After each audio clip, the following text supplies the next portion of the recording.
Bismillahirrahmanirrahim. Ayo bawa harta ke surga. Dukung pembangunan sekolah Islam Mufid dengan donasi ke rekening atas nama Yayasan Muflih untuk Islam dan Dakwah. Bismillahirrahmanirrahim. Assalamualaikum warahmatullahi wabarakatuh. Alhamdulillahirabbil alamin, wassalatu wassalamu ala asyrafil anbiya'i wal mursalin wa ala alihi wa ashabihi wa man tabi'ahum bi ihsanin ila yaumiddin. Hadirin jamaah yang dirahmati Allah, kita bersyukur kepada Allah pada hari ini kita bisa kembali melanjutkan pembahasan Sholatul Mukmin atau ensiklopedi salat jilid pertama. Saya mohon maaf, di 3 atau 4 pertemuan yang lalu kita libur panjang karena sebagian asatidzah masing-masing ada kesibukan sehingga tidak ada yang bisa menggantikan, dan baru kita lanjutkan kembali pada malam hari ini. Sebelum kita mulai kajian, coba lihat kanan kiri, kalau tidak kenal bisa kenalan dulu.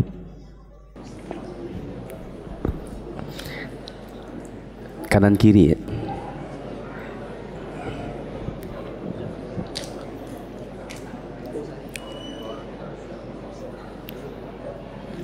Jemaah yang dirahmati Allah, pada kesempatan malam hari ini kita akan melanjutkan kembali pembahasan sholatul tatawwu' atau sholat sunnah. Dan sekarang kita masuk dalam al-qismur rabi', bagian keempat dari sholat-sholat sunnah, yaitu tentang as-sholawat dzawatul asbab, sholat-sholat yang memiliki sebab. Di buku bahasa Arab halaman 483, buku bahasa Indonesia halaman 503. Untuk menyingkat waktu, kita simak membacakan bahasa Indonesianya. Yang lain silakan menyimak bahasa Arab atau Indonesianya. Penulis berkata, poin D, beberapa salat yang dikerjakan karena suatu sebab. Ya. Salat-salat yang dikerjakan karena suatu sebab itu diistilahkan oleh para ulama dalam buku-buku fikih dengan nama as-sholawat dzawatul asbab.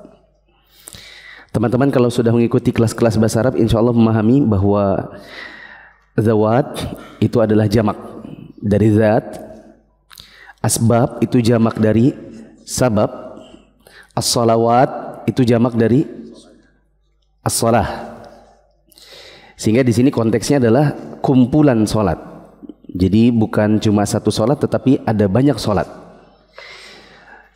Sholawat di sini maksudnya adalah kumpulan sholat dzawatul asbab, yang semua sholat-sholat ini ada sebabnya. Boleh diberi catatan di dekat situ bahwa sholat-sholat ini bisa dikerjakan meskipun di waktu terlarang. Sudah berlalu pembahasan tentang waktu-waktu terlarang sholat. Pembahasannya ada di jilid 1 ini, mungkin sudah 2 tahun lalu pembahasannya, tentang waktu-waktu yang kita dilarang sholat. Dan yang dilarang sholat di sini maksudnya adalah sholat-sholat mutlak, sholat sunnah mutlak. Adapun sholat dzawatul asbab, sholat yang punya sebab, maka tidak masuk dalam larangan. Sama halnya dengan mengqadha sholat fardu yang tertinggal, itu tidak ada masalah meskipun dilakukan di waktu terlarang. Kurang lebih nanti disebutkan 5 atau 6 sholat di sini. Mari kita baca. Yang pertama, sholat tahiyatul masjid. Sifatnya sunnah muakkadah bagi orang yang masuk masjid kapan saja menurut pendapat yang benar. Hal tersebut didasarkan pada hadis Abu Qatadah radhiyallahu anhu. Rasulullah SAW bersabda, "Idza dakhala ahadukum al-masjida falyarka' rak'ataini qabla an yajlis." Jika salah seorang di antara kalian masuk masjid, hendaklah dia ruku 2 rakaat sebelum kemudian duduk. Dalam sebuah lafaz disebutkan, "Idza dakhala ahadukumul masjida falyajlis hatta yusalli rak'atain." Jika salah seorang di antara kalian masuk masjid, hendaklah dia tidak duduk hingga dia mengerjakan salat 2 rakaat. Yang demikian itu didasarkan pada hadis Jabir bin Abdullah radhiyallahu anhu. Dia bercerita, Nabi SAW pernah berhutang kepadaku, lalu beliau membayarku dengan memberikan tambahan. Kemudian aku menemui beliau di masjid. Beliau berkata kepadaku, kerjakanlah salat 2 rakaat. Masih dari Jabir radhiyallahu anhu juga, dia bercerita, Sulaik al-Ghatafani pernah datang pada hari Jumat ketika Rasulullah SAW tengah menyampaikan khutbah, lalu dia duduk. Beliau pun berkata kepadanya, Ya Sulaik, qum farka' rak'ataini wa tawajjaz fihima. Wahai Sulaik, berdiri dan rukulah 2 rakaat serta perpendeklah dalam menjalankannya. Kemudian beliau bersabda, Idza jaa ahadukum yaumal jumu'ati wal imamu yakhutubu falyarka' rak'ataini wal yatajawwaz fihima. jika salah seorang di antara kalian datang pada hari Jumat sedang imam tengah berkhutbah, hendaklah dia mengerjakan salat 2 rakaat dan memperpendek dalam menjalankan keduanya. Ya. Salat yang punya sebab yang pertama adalah tahiyatul masjid. Apa sebabnya? Masuk masjid. Hukumnya adalah sunnah muakkadah. Di situ ditulis muakkad atau muakkadah. Nah, karena di terjemahannya ditulis sunnah muakkad, maka sebagaimana saya pernah sampaikan bahwa kalau kita pakai istilah syar'i, ya pakai istilah syar'i, lalu kemudian kita terjemahkan tanpa mendeskripsikannya, tapi tetap menggunakan istilah itu sendiri, maka gunakan juga kaidah bahasa Arabnya. Sunnah itu muannats, berarti muakkadnya bukan muakkad tapi muakkadah. Jadi dikoreksi di situ bukan sunnah muakkad tapi sunnah muakkadah, supaya sifatnya ini jadi muannats juga. Menurut pendapat yang benar, hukumnya hanya sunnah muakkadah, bukan wajib. Karena ada sebagian ulama yang berpendapat bahwa tahiyatul masjid itu hukumnya wajib. Yang benar sunnah muakkadah saja. Dibawakan di sini tadi ada 4 riwayat. Ada riwayat Abu Qatadah bahwa Rasulullah SAW pernah mengatakan, jika salah seorang dari kalian masuk masjid, maka hendaklah dia sholat dulu 2 rakaat sebelum dia duduk. Dalam lafaz yang lain disebutkan, jika salah seorang dari kalian masuk ke dalam masjid, maka jangan duduk sebelum dia sholat 2 rakaat. Jabir pernah mengatakan, aku pernah datang kepada Nabi SAW ketika beliau akan membayarkan hutangnya kepadaku. Aku masuk ke masjid, lalu beliau mengatakan, sholat dulu 2 rakaat. Pernah Nabi SAW berkhutbah Jumat. Dalam kondisi beliau sedang berkhutbah, ada sahabat namanya Sulaik al-Ghatafani. Sulaik ini masuk dan langsung duduk tanpa sholat tahiyatul masjid. Maka Nabi menghentikan khutbahnya, kemudian bertanya kepada Sulaik, Sulaik, kamu sudah sholat? Sulaiknya menjawab, belum. Maka Nabi bilang, berdiri, bangkit dulu, sholat 2 rakaat dan pendek sholatmu. Ini menunjukkan kepada kita disunahkan untuk sholat tahiyatul masjid sebelum duduk di dalam masjid. Di riwayat yang ketiga ada faidah tambahan. Saya nyimpang sedikit. Tadi ada perkataan Jabir bin Abdullah, dia mengatakan, kana li 'ala nabi dain faqadani wa zadani. Saya pernah punya piutang kepada Nabi SAW, dan ketika beliau membayarnya, beliau menambahkannya. Selama ini kita tahu bahwa kalau ada orang ngutang terus ngasih tambahan, itu apa? Riba. Yang benar itu riba jika disepakati dari awal. Tidak riba apabila tanpa ada kesepakatan apapun si yang berhutang ngasih tambahan. Buktinya Nabi SAW pernah menambahkan kepada Jabir lebih daripada yang Nabi pinjam. Bisa dipahami? Jadi tidak riba bila tanpa ada kesepakatan, tanpa ada perjanjian. Faidah di riwayat yang keempat, ketika Nabi mengatakan, wahai Sulaik, sudah sholat?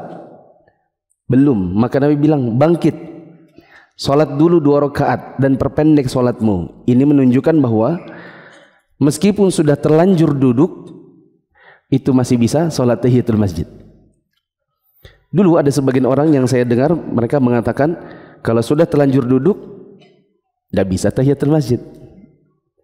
Misalnya seseorang duduk tanpa tahiyatul masjid, kemudian ada yang berkata, kamu kok duduk, sudah sholat tahiyatul masjid? Belum. Ya tidak bisa, sudah terlanjur duduk. Yang benar meskipun sudah terlanjur duduk masih bisa sholat tahiyatul masjid. Buktinya Sulaik itu terlanjur duduk, lalu Nabi suruh bangkit dan sholat tahiyatul masjid. Lanjut. Perintah memberi tahiyat atau penghormatan masjid ini pada hakikatnya memberi pengertian wajib untuk memberikan penghormatan, sebagaimana larangan juga pada hakikatnya memberikan peringatan haram untuk meninggalkannya. Ya. Saya tadi mengatakan bahwa sebagian ulama berpendapat tahiyatul masjid itu hukumnya wajib. Karena Nabi mengatakan fala iya jelis, jangan dulu duduk sampai dia sholat 2 rakaat. Ini menunjukkan bahwa ada kewajiban bagi kita untuk menghormati masjid dengan cara sholat dulu sebelum apa? Sebelum duduk. Sebagaimana Nabi apabila melarang kita untuk duduk sebelum kita sholat terlebih dahulu 2 rakaat, ya ini menunjukkan bahwa sholat yang dimaksud itu adalah sebuah kewajiban. Demikian menurut sebagian ulama. Lanjut. Para ulama berbeda pendapat mengenai wajib dan sunnahnya salat tahiyatul masjid. Tetapi yang benar adalah sunnah muakkadah. Demikian itu pendapat jumhur. Imam An-Nawawi rahimahullah mengatakan, di dalamnya terkandung pengertian disunnahkan memberi penghormatan kepada masjid 2 rakaat yang ia bersifat sunnah menurut kesepakatan kaum muslimin. Di dalamnya juga terkandung pengertian disunnahkan memberi penghormatan kepada masjid setiap kali memasukinya. Ya. Mungkin ada yang bertanya, Ustadz, kalau memang yang lebih tepat itu adalah sunnah saja, bukan wajib, apa dalilnya? Ada yang tahu apa dalilnya? Dapat hadiah. Kira-kira apa dalil yang memalingkan hukum wajibnya jadi sunnah saja? Kok nggak jadi wajib? Di antaranya adalah riwayat tentang pertanyaan orang Badui kepada Nabi. Ya Rasulullah, salat apa yang diwajibkan kepadaku? Maka Nabi hanya menjawab dengan salat 5 waktu. Nabi tidak menyebutkan di antaranya tahiyatul masjid. Dan orang itu pergi, dan dia hanya mencukupkan dirinya dengan sholat 5 waktu. Kalau seandainya sholat tahiyatul masjid adalah kewajiban, tentu Nabi akan sebutkan, karena tidak mungkin Nabi membiarkan orang pergi tanpa mengetahui kewajiban untuk dirinya. Bisa dipahami? Boleh ditambah catatan satu lagi.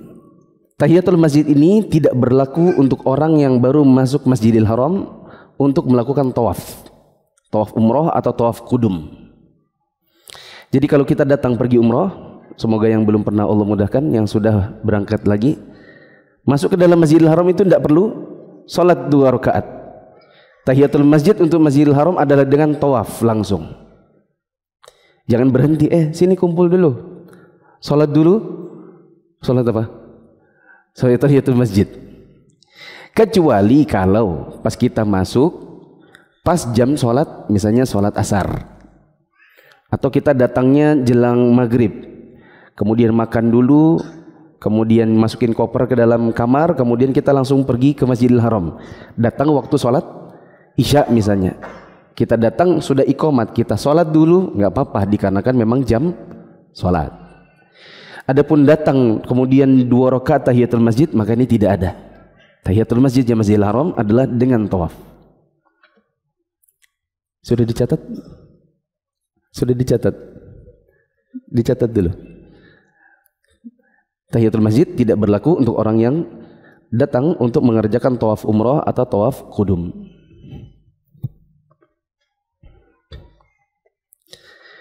Lanjut salat yang kedua.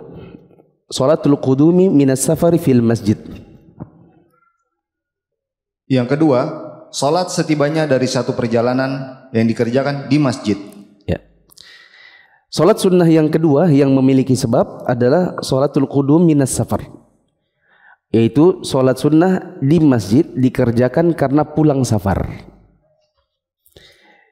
Misalnya orang pulang haji. Ini kan masa-masa orang pulang haji nih. Turun dari bandara, mobil, pulang, kemudian ada masjid di dekat rumahnya, maka dia tidak langsung ke rumah. Berhenti dulu, sholat di masjid. Orang yang jemput, silakan pulang ke rumah. Ya, nanti selesai sholat 2 rakaat, baru dia pulang, misalnya jalan kaki. Lanjut. Pada saat datang dari suatu perjalanan, hendaklah seorang muslim mengerjakan salat 2 rakaat di masjid sebelum pulang ke rumahnya. Hal tersebut didasarkan pada hadits Jabir radhiyallahu anhu. Dia bercerita, Rasulullah SAW pernah membeli seekor unta dariku. Ketika tiba di Madinah, beliau menyuruhku untuk mendatangi masjid untuk mengerjakan salat 2 rakaat. Dari Ka'ab bin Malik radhiyallahu anhu, Rasulullah tidak datang dari bepergian melainkan pada siang hari waktu duha. Sungguh, beliau mengawali kedatangannya di masjid lalu salat 2 rakaat dan duduk di dalamnya.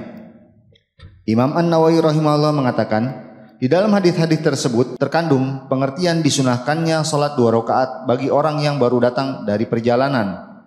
Salat itu bukan sebagai penghormatan bagi masjid atau tahiyatul masjid. Hadis-hadis di atas secara jelas menyinggung hal-hal yang telah saya sebutkan. Di dalamnya terkandung pengertian disunnahkannya pulang dari perjalanan pada permulaan siang. Selain itu, disunnahkan juga bagi orang yang mempunyai kedudukan dan orang-orang yang banyak diburu oleh orang-orang ketika pulang dari perjalanan, agar saat pertama kali dari kedatangannya itu duduk di dekat rumahnya, di tempat yang tampak dan mudah dijangkau oleh orang-orang yang mengunjunginya, baik tempat itu masjid maupun yang lainnya. Nah, saya kira jelas. Kecuali di bagian akhir, yaitu pada perkataan wa fi annahu yustahabbu lirajuli kabir fil martabati wa man yaqsuduhu an-nasu idza qadima min as-safar lis-salami alaihi, ya, an yaq'uda awwala qudumihi qariban min darihi. Disunahkan bagi orang yang memiliki kedudukan untuk dia memposisikan diri pada tempat-tempat di sekitar rumahnya yang bisa dijangkau oleh orang-orang yang bermaksud untuk menemuinya. Saya kira ini kalau kita cermati di zaman sekarang ini bisa dilakukan oleh misalnya seorang ulama atau seorang ustadz yang mungkin ketika dia datang dari safar ada sebagian orang memerlukannya, ingin konsultasi perceraian, ingin konsultasi rumah tangga, ingin ini dan itu.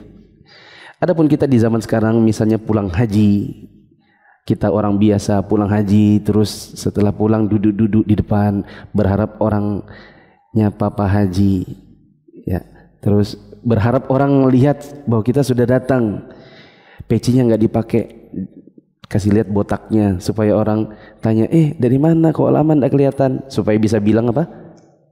Pulang haji. Maka ini nanti menjadi penyakit buat diri sendiri. Lanjut, salat yang ketiga. Ketiga, salat setelah selesai wudu. Ini salat sunnah yang punya sebab salah satu yang paling masyhur, yaitu salat sunnah wudu. Lanjut. Salat ini sunnah muakkadah, dapat dilakukan malam maupun siang. Hal itu didasarkan pada hadis Abu Hurairah radhiyallahu anhu. Nabi SAW pernah berkata kepada Bilal pada salat subuh, "Wahai Bilal, beritahukan kepadaku tentang suatu amalan yang paling engkau dambakan pahalanya yang pernah kamu kerjakan dalam Islam, karena sesungguhnya aku mendengar hentakan sandalmu di hadapanku di surga." Bilal menjawab, "Aku tidak mengerjakan suatu amalan yang paling berharga.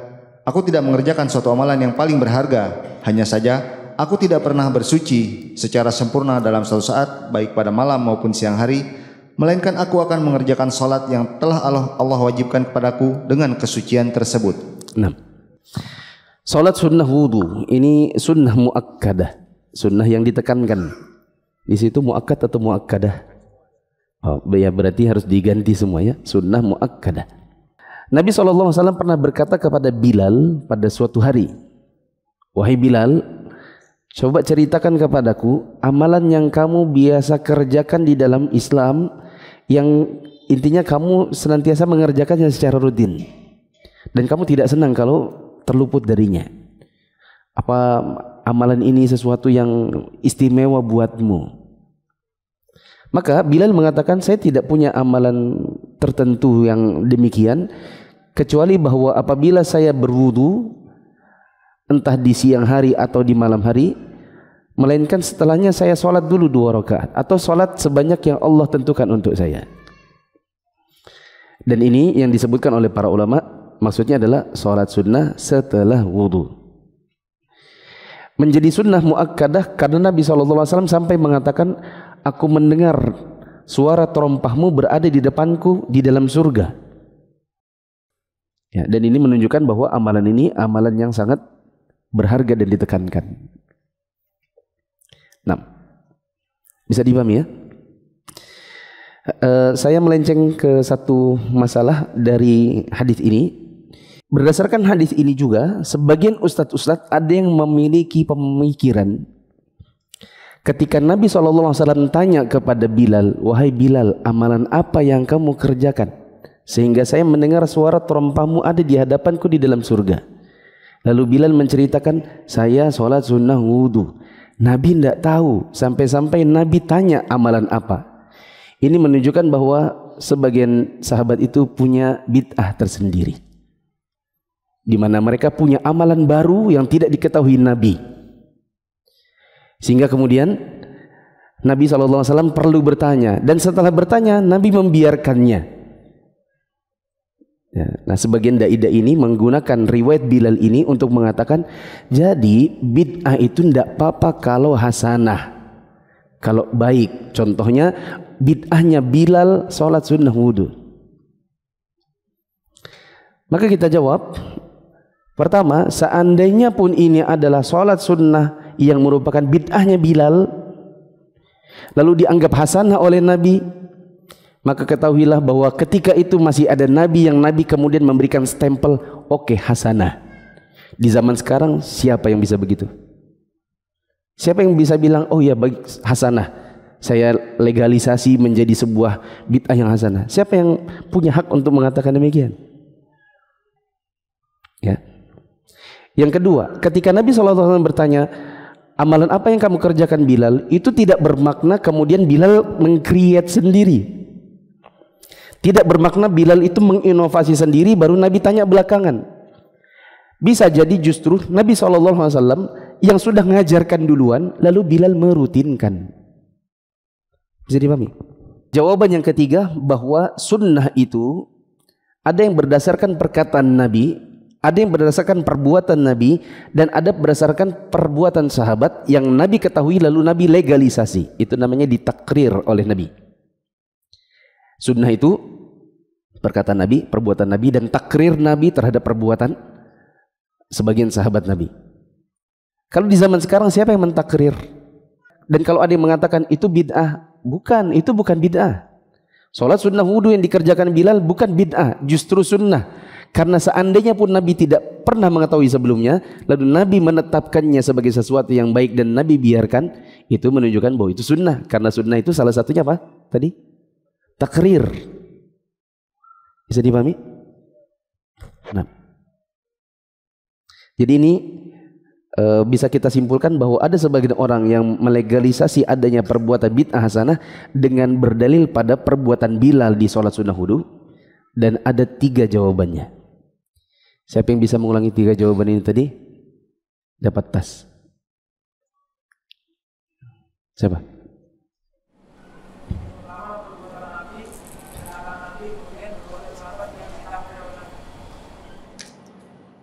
Ada 3 jawaban, saya bilang. Itu baru 1. Terus?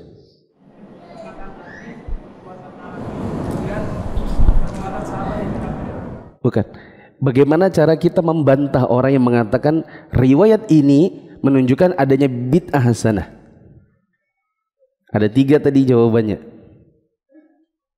Duduk sini, jangan di belakang. 1.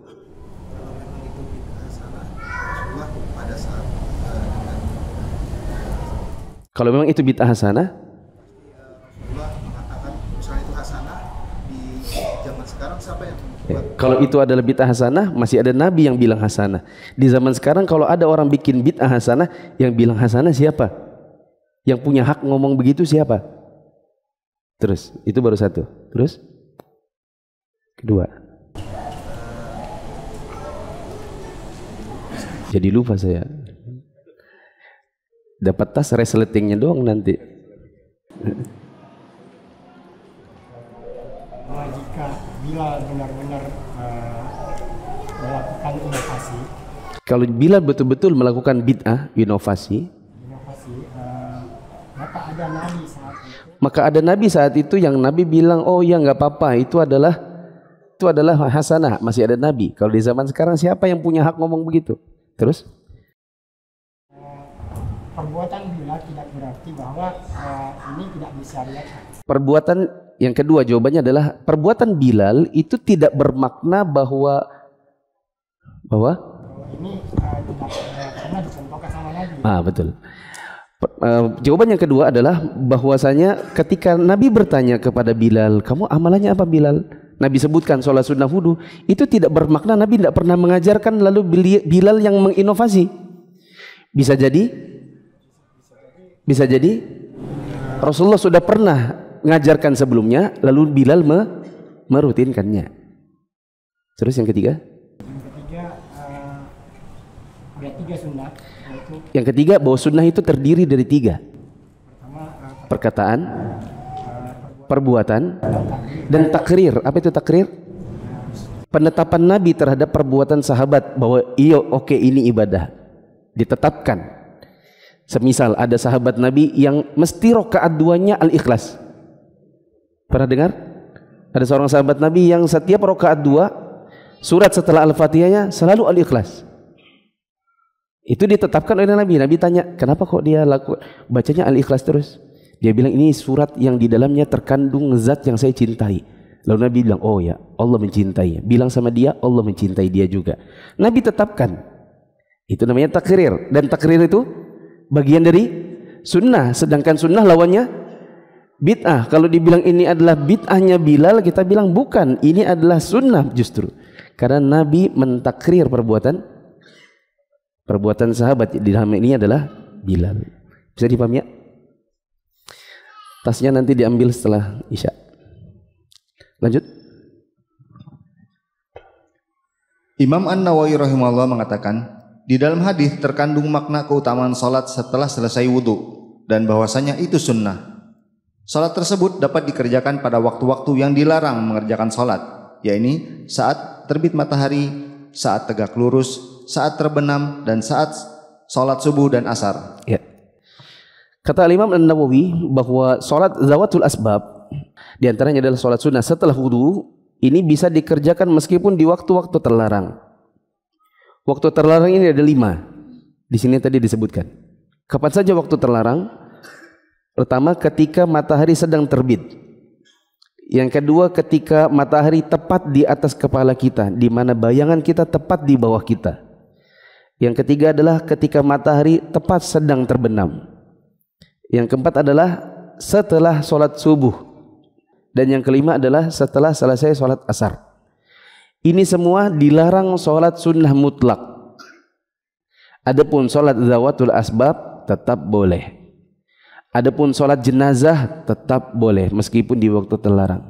Adapun mengqadha sholat yang ketinggalan, sholat yang terlupakan, sholat yang ketiduran tetap bisa dikerjakan meskipun di waktu terlarang. Waktu terlarang itu maksudnya dilarang untuk sholat sunnah apa tadi? Mutlak. Sholat zawatul asbab boleh. Jadi tahiyatul masjid di 5 waktu terlarang boleh. Sholat sunnah wudu di waktu terlarang boleh. Semisal ada yang bertanya, Ustaz, saya tadi sholat subuh di masjid A. Terus teman saya bilang, kamu ndak ke masjid B kah? Di sini ada kajian subuh. Nah, terus saya pindah masjid dari A ke B, naik motor. Pas masuk, saya mau salat apa? Tahiyatul masjid. Bolehkah saya tahiyatul masjid? Kan baru selesai sholat subuh. Jawabannya, boleh. Karena sholat tahiyatul masjid di antara sholat-sholat zawatul asbab. Bisa dipahami? Kita baru selesai sholat asar, kita pulang. Teman kita bilang, kamu kok pulang tadi? Ditunggu di masjid, ini rapat DKM. Jadi sudah pulang ke rumah, balik lagi ke masjid. Padahal baru selesai sholat asar. Waktu dia masuk, tetap disunahkan sholat tahiyatul masjid. Kalau dia bertanya, bolehkah saya tahiyatul masjid ini? Kan tadi saya baru saja selesai sholat asar. Selesai sholat asar kan di antara waktu terlarang. Jawabannya, boleh. Kenapa? Karena sholat tahiyatul masjid termasuk di antara salat-salat zawatul asbab. Coba teman-teman sebut istilahnya nih, salat apa? Zawatul asbab.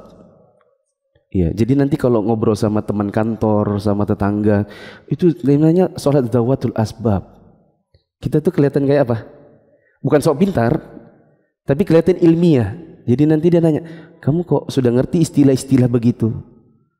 Nah, kita bilang, kajian. Oh, apa itu salat zawatul asbab? Salat zawatul asbab itu salat sunnah yang punya sebab. Tahiyatul masjid, salat sunnah wudu, salat pulang safar, salat taubat, salat istikharah. Itu semua punya sebab. Kalau kita terlatih untuk mengucapkan istilah-istilah syar'i, kita bicara agama itu lebih kelihatan ininya. Kelihatan apa ya? Kelihatan rasanya. Gitu ya? Lebih kelihatan apa? Value-nya. Ada nilai tambah. Bicara agama menggunakan istilah syar'i. Lanjut. Sebab sholat seusai berwudu itu memiliki sebab. Saya pernah mendengar Imam Abdul Aziz bin Abdullah bin Bas rahimahullah mengatakan, hadis di atas secara jelas menyebutkan bahwasanya sholat sunnah wudu dapat dikerjakan kapan saja, baik pada malam hari maupun siang hari. Di antara dalil yang memperkuat hukum sunnah sholat ini adalah hadis Utsman radhiyallahu anhu, bahwasanya dia pernah berwudu secara sempurna, lalu mengatakan, aku pernah menyaksikan Nabi SAW berwudu seperti wuduku ini. Kemudian mengatakan, man tawaddu'a nahwa wudu'i hadha thumma shalla rak'atain la yuhadditsu fihi ma nafsah ghafarallahu lahu ma taqaddama min dhanbi. Barang siapa berwudu seperti wuduku ini, kemudian dia mengerjakan salat 2 rakaat tanpa berbicara pada diri sendiri dalam salat itu, maka Allah akan memberikan ampunan atas dosa yang telah dilakukannya. Dari Uqbah bin Amir radhiyallahu anhu, dari Nabi SAW, beliau bersabda, ma min muslimin yatawaddu fa yuhsinu wudu'ahu thumma yaqumu fa yusalli rak'atain muqbilun 'alaihima biqalbihi wa wajhihi illa wajabat lahul jannah. Tidaklah seorang muslim berwudu lalu dia menyempurnakan wudunya, kemudian mengerjakan salat 2 rakaat dengan hati yang khusyuk dan wajah yang khudu menghadap kiblat, melainkan telah diwajibkan baginya surga. Ya. Tadi sudah ada riwayat Bilal. Sampai-sampai Nabi bilang, saya mendengar suara sandalmu di depanku di surga. Di riwayat Uqbah bin Amir, Nabi SAW mengatakan, orang yang berwudu, memperbaiki dan memperbagus wudunya, lalu sholat sunnah wudu, ya, maka wajib baginya surga. Dalam riwayat Utsman pernah wudu, lalu setelah mempraktekkan wudunya Nabi, Utsman bilang, saya pernah melihat Nabi berwudu dengan cara yang aku praktekkan untuk mencontohkan wudu Nabi ini. Kemudian beliau mengatakan, siapa yang berwudu dengan caranya Nabi, kemudian dia sholat 2 rakaat, di dalam sholat itu dia tidak berbisik-bisik dan tidak berbicara pada dirinya sendiri, melainkan Allah akan ampuni dosa-dosa yang telah lalu. Ini 3 riwayat yang menunjukkan bahwa sholat sunnah wudu itu adalah sholat sunnah yang ditekankan. Boleh diberi catatan di dekat situ? Salat sunnah wudu boleh digabung dengan tahiyatul masjid, boleh digabung dengan qobliyah, boleh digabung dengan tahiyatul masjid, boleh juga digabung dengan qobliyah. Misal seseorang berwudu di rumahnya, kemudian dia berangkat ke masjid, rumahnya dekat dengan masjid. Ketika dia masuk, dia lihat iqamat tinggal 3 menit.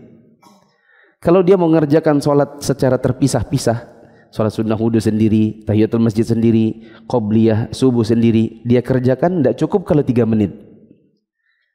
Ya kan? Tapi 3 menit cukup buat 2 rakaat.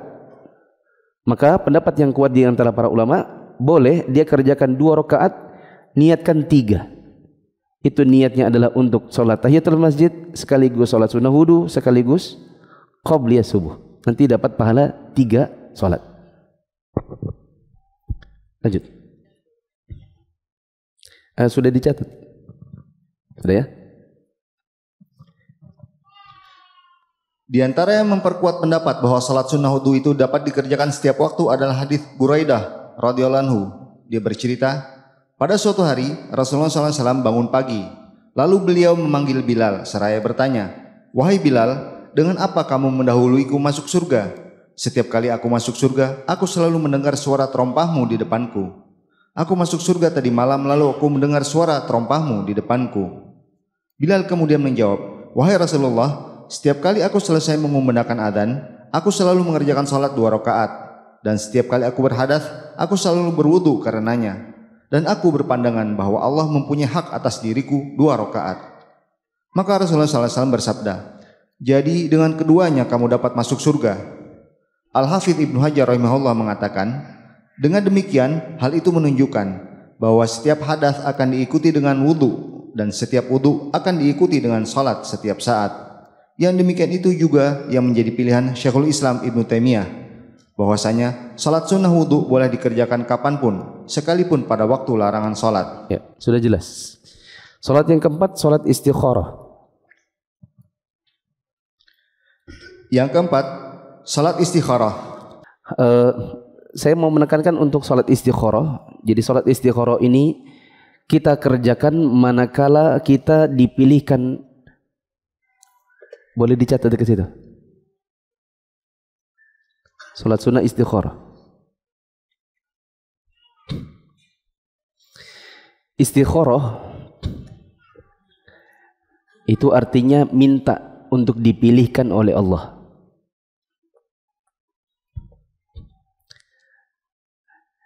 Dikerjakan manakala ada hal yang membuat ragu. Dikerjakan manakala ada hal yang membuat ragu. Sedangkan kedua-duanya ada sisi positifnya.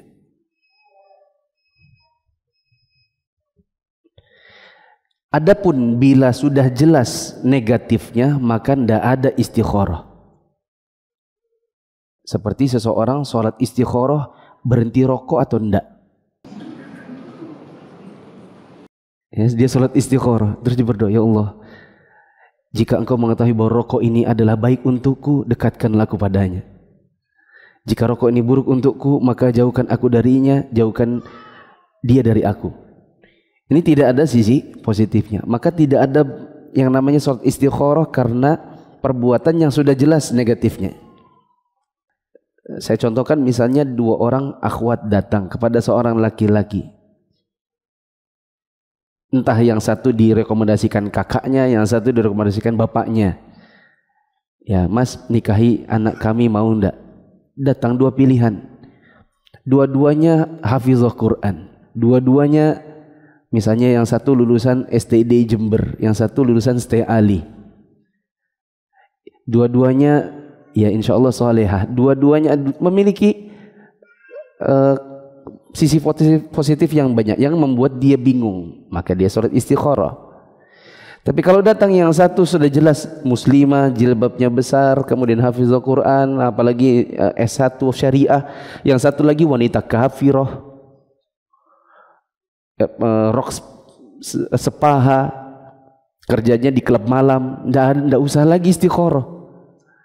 Apa yang mau diharapkan dari yang seperti itu? Kan begitu.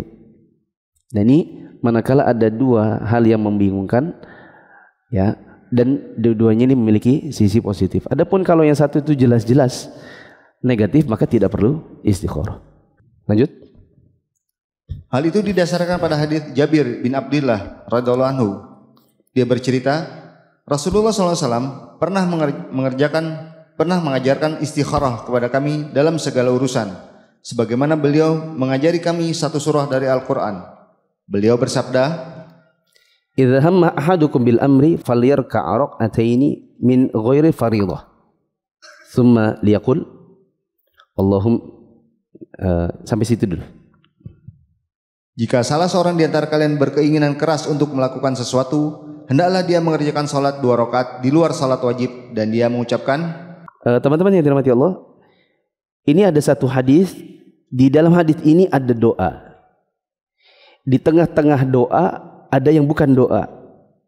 Jadi nanti jangan sampai teman-teman ketika sholat istikharah karena belum hafal doanya, buka buku ini dibaca semua.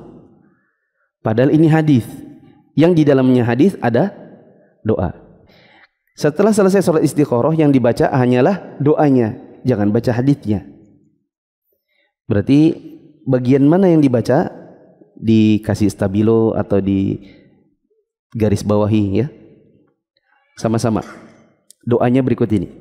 Allahumma inni astakhiruka bi'ilmika wa astaqdiruka biqudratika wa as'aluka min fadlikal azim fa innaka taqdir wa la aqdir wa ta'lam wa la a'lam wa anta 'allamul ghuyub.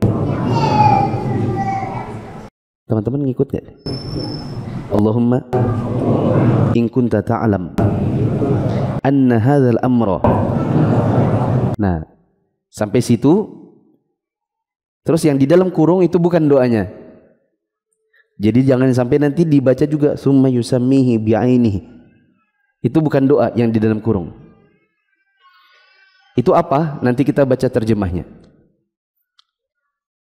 Saya ulang. Allahumma in kunta ta'lam anna hadzal amra khairul li. Langsung dilompat ya. Yang dalam kurung jangan dibaca. Khairul li fi dini wa ma'ashi wa aqibati amri. Au qala ini bukan bacaannya. Au qala ini riwayat hadisnya. Jadi au qala jangan dibaca. Langsung lompat ke ajili amri wa ajili faqdurhu li wa yassirhu li thumma barik li fihi wa in kunta ta'lam anna hadzal amra syarrun li fi dini wa ma'ashi wa aqibati amri. Auqalnya jangan dibaca karena itu bagian dari hadisnya. Fi ajili amri wa ajili fasrifhu anni wasrifni anhu waqdur li al khaira haitsu kana thumma ardini bihi. Jadi di satu bacaan doa ini yang tidak dibaca adalah yang dalam kurung thumma yusammihi bi'aini, kemudian 2 kali kata auqala. Kenapa tidak dibaca? Ya kita lihat dulu terjemahnya. Apa terjemahnya? Kata Nabi SAW, jika salah seorang di antara kalian berkeinginan keras untuk melakukan sesuatu, hendaklah dia mengerjakan sholat 2 rakaat yang bukan sholat wajib. Kemudian dia berdoa, ya Allah, sesungguhnya aku memohon petunjuk kepadamu dengan ilmumu, memohon ketetapan dengan kekuasaanmu, dan aku memohon karuniamu yang sangat agung, karena sesungguhnya engkau berkuasa sedangkan aku tidak kuasa sama sekali. Engkau mengetahui sedangkan aku tidak mengetahui, dan engkau maha mengetahui yang gaib. Ya Allah, jika engkau mengetahui bahwa urusan ini yang mana? Lihat di dalam kurung, kemudian menyebutkan urusan yang dimaksud. Apa yang dimaksud? Misalnya Ani atau Desi. Misalnya 2 akhwat datang bersamaan. Semuanya mengajukan lamaran dan semuanya recommended.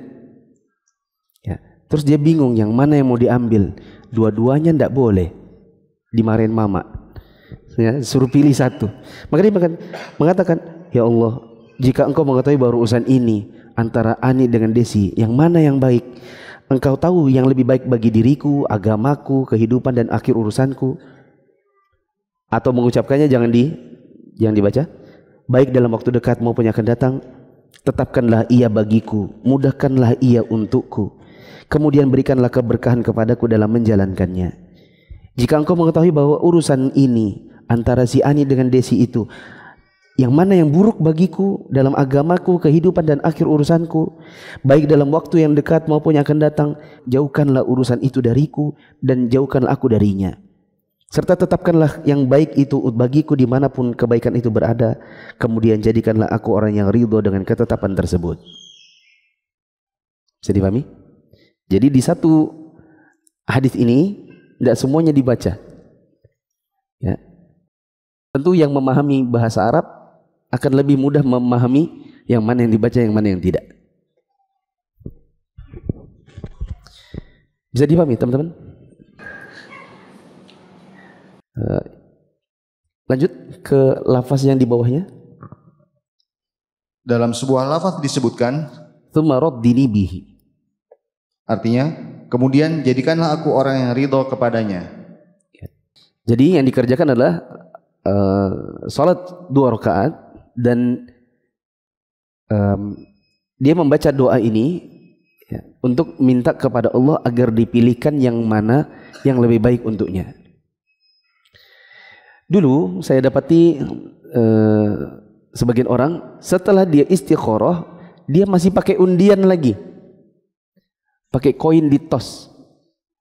Ini di apa ini? Ting pakai jempol itu, ya kan? Ting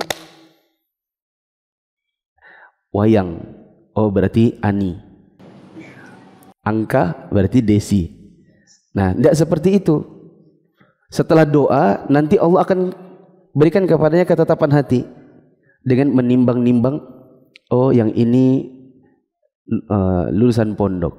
Oh, yang ini hafal Quran. Oh, yang ini lebih cantik. Oh, yang ini, yang ini. Nanti ada ketetapan pada hati. Kalau setelah berdoa lalu kemudian masih pakai koin lagi, oh, kalau wayang ani, kalau angka desi, itu salah lagi nanti jadinya. Ya. Bisa dipahami? Allahu Akbar, Allahu Akbar, Allahu Akbar, Allahu Akbar. Asyhadu an la ilaha illallah.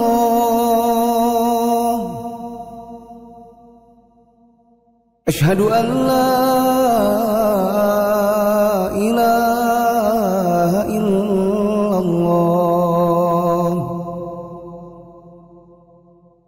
Asyhadu anna Muhammadar Rasulullah. Asyhadu anna Muhammadar Rasulullah. Hayya 'alas shalah.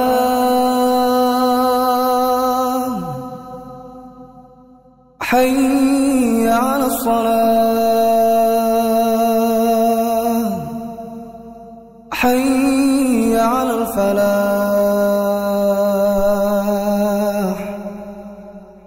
Hayya 'alal falah. Allahu Akbar, Allahu Akbar. La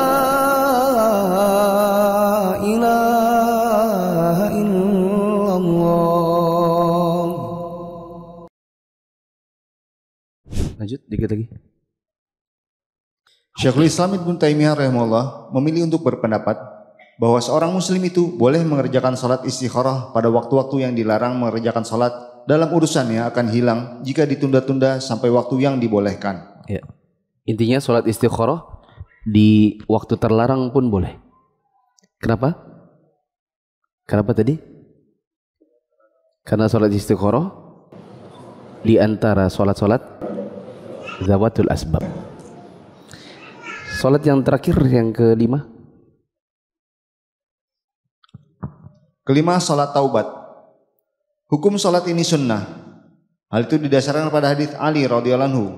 Dia bercerita, pada saat sudah dewasa, aku pernah mendengar dari Rasulullah SAW sebuah hadis yang mudah-mudahan Allah akan memberikan manfaat kepadaku melalui hadis tersebut sesuai dengan kehendaknya. Jika ada salah seorang dari sahabat beliau menyampaikan hadis kepadaku, aku pun memintanya untuk bersumpah. Jika dia sudah bersumpah, aku pun mempercayainya. Abu Bakar pernah menyampaikan hadis kepadaku, dan Abu Bakar radhiyallahu anhu memang benar. Dia bercerita, aku pernah mendengar Rasulullah SAW bersabda, Ma min abdin yadhnubu dhanban fayuhsinu at-tuhura thumma yaqumu fayusalli rak'atain thumma yastaghfirullaha illa ghafarallahu lah. Jika seorang hamba melakukan suatu perbuatan dosa lalu dia bersuci dengan sebaik-baiknya, kemudian dia berdiri dan mengerjakan salat 2 rakaat dan disusul dengan memohon ampunan kepada Allah, niscaya Allah akan memberikan ampunan kepadanya. Kemudian beliau membacakan ayat berikut ini. Walladzina idza fa'alu fahishatan aw zalamu anfusahum dzakarullaha fastaghfaru lidzunubihim wa may yaghfiru dzunuba illa Allah wa lam yusirru ala ma fa'alu wa hum ya'lamun. Dan juga orang-orang yang apabila mengerjakan perbuatan keji atau menganiaya diri sendiri, mereka ingat akan Allah, lalu memohon ampun terhadap dosa-dosa mereka, dan siapa lagi yang dapat mengampuni dosa selain daripada Allah? Dan mereka tidak meneruskan perbuatan kejinya itu, sedang mereka mengetahui. Ali Imran ayat 135. Ya. Salat sunnah yang kelima yang punya sebab adalah salat sunnah taubat. Hukumnya adalah sunnah dan disebutkan oleh Abu Bakar As-Siddiq bahwa Nabi SAW bersabda, tidaklah seorang hamba melakukan sebuah perbuatan dosa kemudian dia berwudu, menyempurnakan wudunya, kemudian dia sholat 2 rakaat meminta ampun kepada Allah, kecuali Allah akan ampuni dosanya. Ada yang namanya sholat sunnah taubat. Lanjut. Syekhul Islam Ibnu Taimiyah memilih untuk berpendapat salat taubat ini boleh dikerjakan kapan juga, bahkan sampai pada waktu-waktu yang dilarang mengerjakan salat, karena taubat wajib dilakukan dengan segera dan pelakunya disunnahkan untuk mengerjakan 2 rakaat. Wallahu a'lam bishawab. Ini dulu pada kesempatan hari ini ada 5 salat zawatul asbab. Apa tadi? Tahiyatul masjid, pulang dari safar, kemudian salat sunnah wudu, terus salat istikharah, terus salat sunnah. Habis waktu, maka pertanyaan insyaallah akan saya jawab di pertemuan yang akan datang. Subhanakallahumma wa bihamdika asyhadu an la ilaha illa anta astaghfiruka wa atubu ilaik. Wassalamualaikum warahmatullahi wabarakatuh.